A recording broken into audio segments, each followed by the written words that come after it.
Students, स्वागत है आप सभी का हमारे इस यूट्यूब चैनल पे। और आज हम पढ़ने वाले हैं भारती भवन बुक से क्लास 9 के सेकंड चैप्टर, ठीक है, जिसका नाम है पदार्थ का वर्गीकरण। ठीक है, तो इस पाठ के एक एक टॉपिक को काफ़ी डिटेल्स में यहाँ समझा जाएगा।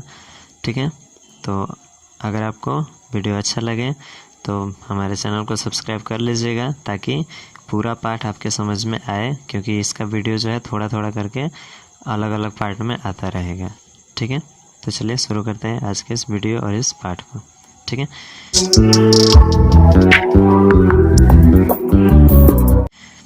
तो देखिए, सबसे पहले हमें पढ़ना है पदार्थ का वर्गीकरण। तो पदार्थ के बारे में जानकारी होनी चाहिए।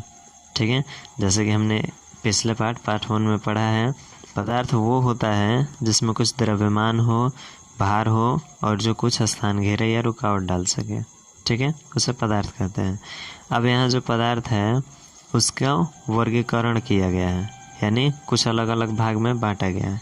जैसे देखिए, इसमें यहाँ दिया, हम एक शुरू से पढ़ रहे हैं इसे और समझा जाएगा आराम आराम से। जैसे देखिए, पिछले अध्याय में हम लोग पदार्थ को उसके 3 विभिन्न रूपों के बारे में पढ़ चुके हैं। यानी पिछला पार्ट जो था उसमें हम ठोस, द्रव, गैस तीनों के बारे में काफ़ी अच्छे से पढ़ चुके हैं।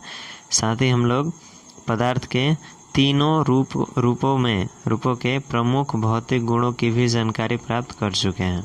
ठीक है, यानी इसमें उसका घनत्व आता है, अंतराण्विक स्थान, बल, ये सारी चीज़ें आती हैं। अब यहाँ दिया है कि प्रस्तुत अध्याय के अंतर्गत रासायनिक संरचना के आलोक में पदार्थ का वर्गीकरण किया जाएगा। यानी यहाँ होगा रासायनिक संरचना के आधार पर। ठीक है, तो देखिए, इसके अंतर्गत हम लोग पदार्थ में होने वाले परिवर्तन का भी अध्ययन करेंगे। ठीक है, कैसे परिवर्तन क्या होता है, ठीक है, ये सारी चीज़ें। तो देखिए, रासायनिक संरचना पर आधारित वर्गीकरण। ठीक है, ये टॉपिक रहा। इसमें देखिए, इसमें दिया है कि रासायनिक संरचना के आधार पर पदार्थ को 3 वर्गों में विभाजित किया जा सकता है।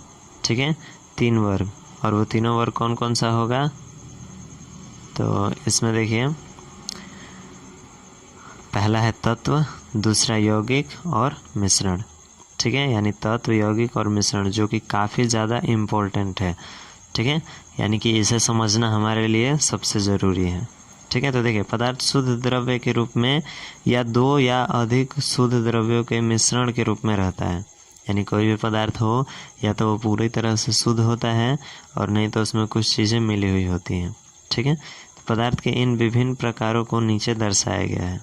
ठीक है, अब देखिए, इसमें इसको वर्गीकृत कैसे किया गया है। ठीक, यहाँ नीचे इसका वर्गीकरण का एक डायग्राम बना है। जैसे देखिए, पदार्थ है तो वो 2 तरह का, पहला शुद्ध पदार्थ और दूसरा अशुद्ध पदार्थ, जिसको हम मिश्रण भी कह सकते हैं। ठीक है, फिर जो शुद्ध पदार्थ है ये 2 भाग में बटा है। पहला तत्व है, जिसमें देखिए हाइड्रोजन, ऑक्सीजन, तांबा, लोहा आदि। ठीक है, ये सारे इसके एग्जाम्पल हो गए तत्व के। और दूसरा जो शुद्ध पदार्थ है वो है यौगिक, इसमें है जल, बालू, चीनी आदि। ठीक है, ये सारे यौगिक हैं। उसके बाद देखिए, जो अशुद्ध पदार्थ है इसमें भी 2 है, पहला समांग मिश्रण और दूसरा विसमांग मिश्रण। यानी समांग मिश्रण के अंतर्गत वायु, जल में नमक का विलयन, यानी हवा जो है वो भी एक समांग मिश्रण है। और फिर जल में अगर हम नमक को घोल दें तो उसका जो विलयन हमें प्राप्त होगा वो कैसा होगा? समांग मिश्रण होगा। ठीक है, फिर विसमांग है, तो इसमें है कागज और कुहासा आदि। ठीक है, तो आखिर ये क्यों ऐसे रखा गया है? यानी कि तत्व के अंतर्गत हाइड्रोजन, ऑक्सीजन ही क्यों है, और यौगिक के अंदर जल, बालू ये सब क्यों है, समांग मिश्रण में वायु, जल में नमक ये सब क्यों है, फिर विसमांग के अंदर कागज, कुहासा ये सब क्यों है? तो ये एक एक करके जब हम इनके बारे में पढ़ेंगे तो ये सारी चीज़ें क्लियर होगी। ठीक है, तो चलिए अब यहाँ से शुरू हम कर रहे हैं सबसे पहले तत्व के बारे में। ठीक है, तो इसको काफ़ी ध्यान से आप पढ़िएगा। ठीक है, जैसे देखिए, तत्व पदार्थ का एक शुद्ध और सरलतम द्रव्य है। तत्व जो है पदार्थ का एक शुद्ध और सरलतम रूप होता है। ठीक है, जो किसी भी भौतिक या रासायनिक विधि द्वारा 2 या 2 से अधिक सरल द्रव्य में विभाजित नहीं किया जा सकता है। यानी कि हम उसे 1 से ज़्यादा भाग में नहीं तोड़ सकते हैं। ठीक है, जैसे देखिए, hydrogen, oxygen, nitrogen, phosphorus, sulphur, ये सारे इसके तत्व के उदाहरण हैं। ठीक है, देखिए, यहाँ इसकी कुछ विशेषताएं दिए गए हैं जिससे आपको याद रखना है हमेशा। ठीक है। जैसे देखिए सबसे पहला है कि यह एक ही प्रकार के परमाणुओं से बना होता है, ठीक है, यानी कि जो तत्व होगा उसमें केवल और केवल एक ही प्रकार के परमाणु पाए जाएंगे, ठीक है, ये पहला विशेषता है। दूसरा है कि अन्य तत्वों के गुणों से भिन्न किसी तत्व के कुछ विशिष्ट गुण होते हैं, ठीक है, यानी कि अगर हम दो तत्व लेंगे तो दोनों में जो पहले तत्व का गुण होगा वो दूसरे से काफ़ी अलग होगा, ठीक है, यानी कि किसी भी दो तत्व के गुण एक समान कभी भी नहीं हो सकते हैं, ठीक है। फिर देखिए जैसे हाइड्रोजन एक तत्व है, क्योंकि यानी कि हाइड्रोजन क्या है, तत्व है, जो कि यहाँ भी दिया गया था एग्जाम्पल में, यहाँ भी दिया गया था, ठीक है। तो आखिर क्यों तत्व है वो चीज़ देखिए, ठीक है, और इसे काफ़ी ध्यान से आप समझिएगा, ठीक है। तो देखिए तत्व होने का सबसे पहला कारण यह है कि यह किसी भी भौतिक या रासायनिक विधि द्वारा दो या अधिक सरल द्रव्यों में विभाजित नहीं किया जा सकता है। अगर हम हाइड्रोजन को विभाजित करना चाहें तो उसके लिए हम कोई भी भौतिक विधि का प्रयोग कर ले या रासायनिक विधि का प्रयोग कर ले, हाइड्रोजन को हम दो या उससे अधिक सरल द्रव्य में कभी भी विभाजित नहीं कर सकते हैं, ठीक है। यानी अगर कोई ऐसा पदार्थ हो जिसे हम इस विधि से अलग हम नहीं कर सकते, यानी विभाजित नहीं कर सकते, तो क्या होगा, तत्व होगा, ठीक है। फिर देखिए दूसरा दिया है कि यह सिर्फ हाइड्रोजन परमाणुओं का ही बना होता है, ठीक है, यानी कि उसके अंदर केवल और केवल हाइड्रोजन के ही परमाणु पाए जाएंगे, ठीक है, जिनकी परमाणु संख्या 1 होती है, ठीक है। अब देखिए जल एक तत्व नहीं है, क्योंकि जल में विद्युत धारा प्रवाहित करने पर जल विभाजित होकर दो सरल तत्व हाइड्रोजन और ऑक्सीजन बनाता है, यानी अगर हम पानी में विद्युत धारा को प्रवाह करें तो हाइड्रोजन और ऑक्सीजन अलग अलग हो जाएंगे, ठीक है, जिसकी वजह से वो क्या है, तत्व नहीं है, ठीक है ना, क्योंकि तत्व में क्या होता है, विभाजित नहीं हो सकता है, लेकिन यहाँ विभाजित हो रहा है हाइड्रोजन और ऑक्सीजन में, इसलिए जल क्या है, तत्व नहीं है, ठीक है। फिर देखिए इसी प्रकार साधारण नमक यानी सोडियम क्लोराइड भी तत्व नहीं है, क्योंकि यह सोडियम और क्लोरीन दो विभिन्न गुण वाले सरल तत्वों से बना है, यानी जो सोडियम क्लोराइड है जिसे हम साधारण नमक कहते हैं, ये क्या है, यौगिक है, क्योंकि सोडियम और क्लोरीन दो अलग अलग तत्व मिल करके और साधारण नमक का निर्माण करते हैं, ठीक है। तो इसमें एक प्रकार के परमाणु नहीं है, दो प्रकार के हैं, इसलिए क्या है, तत्व नहीं है, ठीक है। अब देखिए यहाँ कुछ दिया है जो कि आपको याद रखना है कि अब तक 111 से अधिक तत्वों का आविष्कार हो चुका है, यानी कितने, 111 या उससे भी अधिक, ठीक है। इनमें 92 तत्व प्रकृति में पाए जाते हैं, जबकि अन्य संश्लेषित तत्व हैं, यानी कि 92 तत्व जो है वो प्रकृति में पाए जाते हैं, और इसके बाद के जितने भी सारे तत्व हैं वो सारे के सारे संश्लेषित हैं, यानी कि मानव द्वारा बनाए गए हैं, ठीक है। तो यहाँ था तत्व के बारे में उसका परिभाषा, ठीक है। अब है तत्वों का वर्गीकरण, यानी तत्व को भी वर्गीकृत किया गया, जैसे हमने यहाँ पे पदार्थ को किया था वैसे ही अब यहाँ तत्व का होगा, ठीक है।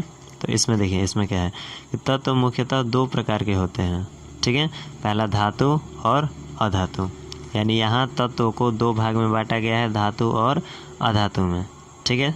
फिर तत्वों की एक तीसरी श्रेणी भी होती है, यानी कि धातु और अधातु के अलावा एक और इसका श्रेणी होता है जिन्हें उपधातु कहते हैं, ठीक है, यानी इसका नाम क्या होगा, उपधातु। इसमें है कि उपधातुओं के गुण धातुओं और अधातुओं के गुण के मध्यवर्ती, यानी कि इसमें कुछ धातु का भी गुण हो सकता है और कुछ अधातु का भी, ठीक है, तो उसको क्या कहा जाएगा, उपधातु, ठीक है, या इसे अर्ध धातु भी कहते हैं, ठीक है। तो देखिए अब यहाँ पर हम एक एक करके पहले धातु के बारे में पढ़ेंगे, धातु और फिर अधातु के बारे में, ठीक है। तो देखिए धातुओं के गुण दिया हुआ है, इसमें सबसे पहला है कि इनमें एक विशेष प्रकार की चमक होती है जिसे धातुई चमक कहते हैं, यानी कि जो भी धातु होंगे वो कैसे होंगे, चमकीले होंगे, ठीक है, जो जिसे हम धातुई चमक कहते हैं। दूसरा देखिए, दूसरा है कि ये ऊष्मा एवं विद्युत की सुचालक होती हैं, यानी कि ऊष्मा और विद्युत दोनों इनसे प्रवाहित हो सकता है, ठीक है, और इसी कारण से आप देख सकते हैं कि जो भी इलेक्ट्रिसिटी का वायर बनता है, तार बनता है, वो सारे के सारे धातु यानी एल्युमिनियम का, तांबा का या फिर ऐसे किसी धातु का बनाया जाता है, ठीक है। फिर देखिए तीसरा है ठोस अवस्था में ये आघात वर्धनीय और तन्य होते हैं, यानी कि अगर इनका अवस्था ठोस हो तो उस पर अगर हम हथौड़े से प्रहार करें या किसी भी चीज़ से तो वो टूटेगा नहीं, ठीक है। और तन्य का मतलब ये होगा कि प्रहार करने पर वो फैलेगा, ठीक है। फिर देखिए चौथा है अधिकांश धातुएं कमरे के ताप पर ठोस होती हैं, यानी अगर नॉर्मल टेम्परेचर रहे तो उसमें बहुत सारे ऐसे धातु हैं जो कि ठोस अवस्था में पाई जाती हैं, ठीक है। लेकिन इसका भी एक अपवाद है जो कि पारा है, ठीक है। पारा एक अपवाद है जो कमरे के ताप पर द्रव के रूप में पाया जाता है, यानी कि नॉर्मल टेम्परेचर पर केवल पारा है जो कि लिक्विड रूप में पाया जाएगा, ठीक है। तो इसको आप एकदम याद रखिएगा, ठीक है। यहाँ इसको हम हाईलाइट कर देते हैं, यानी कि आपको इतना में इस चीज़ को एकदम याद रखना होगा, पारा यानी मरकरी, ठीक है, जो कि विद्युत नॉर्मल टेम्परेचर पर लिक्विड अवस्था में पाया जाता है, ठीक है। आगे देखिए इसका हाँ कुछ एग्जाम्पल दिए हुए हैं यहाँ पे, जैसे देखिए सोडियम है, पोटेशियम है, जस्ता, तांबा, सोना, चांदी, लोहा, एल्युमिनियम आदि धातुओं के उदाहरण है, ठीक है। इनके अलावा भी बहुत सारे हैं, आप देख सकते हैं सोडियम, पोटेशियम, जस्ता, तांबा, सोना, चांदी, लोहा, एल्युमिनियम, ठीक है, सारे क्या है धातु हैं। इनके अलावा और भी सब बहुत सारे हैं। तो ये था धातु के बारे में, ठीक है। तो इसको एक बार आप चाहें तो अच्छे से पढ़ सकते हैं, ठीक है, ताकि इसके बारे में अच्छे से याद रहे। अब है अधातुओं के गुण, ठीक है, यानी यहाँ हम पढ़ेंगे अधातु के बारे में। इसमें सबसे पहला है कि इनमें प्रायः कोई विशेष चमक नहीं होती है, यानी कि इनमें कोई अपना विशेष चमक नहीं होता है, ठीक है। लेकिन इसमें आयोडीन एक अपवाद है जो चमकीला होता है, ठीक है, यानी कि कोई भी अधातु है वो चमकीला नहीं हो सकता है, लेकिन एक आयोडीन है जो कि चमकीला होता है, इसलिए इसको अपवाद माना जाता है, ठीक है। दूसरा है कि ये ऊष्मा और विद्युत के कुचालक होते हैं, यानी कि इनसे हीट और इलेक्ट्रिसिटी प्रवाहित यानी ट्रांसफ़र नहीं हो सकता है, ठीक है। ये दो गुण हुए। इसके बाद और यहाँ पे दिया हुआ है तीसरा, ठीक है, ये प्रायः गैस के रूप में पाई जाती हैं, यानी जितने भी धातु है वो किस में होंगी, गैस के रूप में।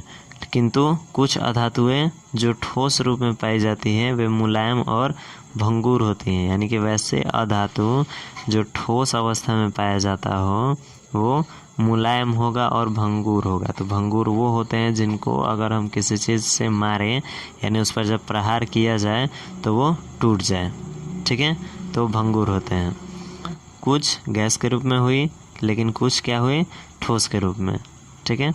अब है ब्रोमीन ही एक ऐसी अधातु है जो द्रव रूप में पाई जाती है, ठीक है। तो यहाँ आपको याद रखना है किसको, ब्रोमीन को। वहाँ हमें पारा मिला था जो कि इन ठोस के अलावे द्रव में था, और यहाँ ब्रोमीन मिला जो कि ठोस और गैस के अलावे लिक्विड में है, ठीक है। और बस ये एक ही है, इसलिए इसे याद रखना है, ठीक है। फिर देखिए इसका एग्जांपल दिया है हाइड्रोजन, ऑक्सीजन, नाइट्रोजन, गंधक यानी सल्फर, क्लोरीन, फास्फोरस आदि अधातु के उदाहरण है, यानी कि ये सारे के सारे गैस हैं, ठीक है, और सब क्या है, अधातु हैं, ठीक है। तो ये था तत्व के बारे में। तो इतना चीज़ आपको यहाँ तक क्लियर कर लेना है, ठीक है। आज के लिए बस इतना ही रखिए। और हमने जो जो पढ़ा, सबसे पहला पदार्थ का वर्गीकरण पढ़े, फिर पढ़े तत्व के बारे में, फिर तत्व का वर्गीकरण, उसमें मिला धातु, अधातु और उपधातु, फिर हम धातु के बारे में पढ़े, फिर अधातु के बारे में, ठीक है। और ये सारी चीज़ें हम यहाँ तक क्लियर कर चुके हैं, ठीक है।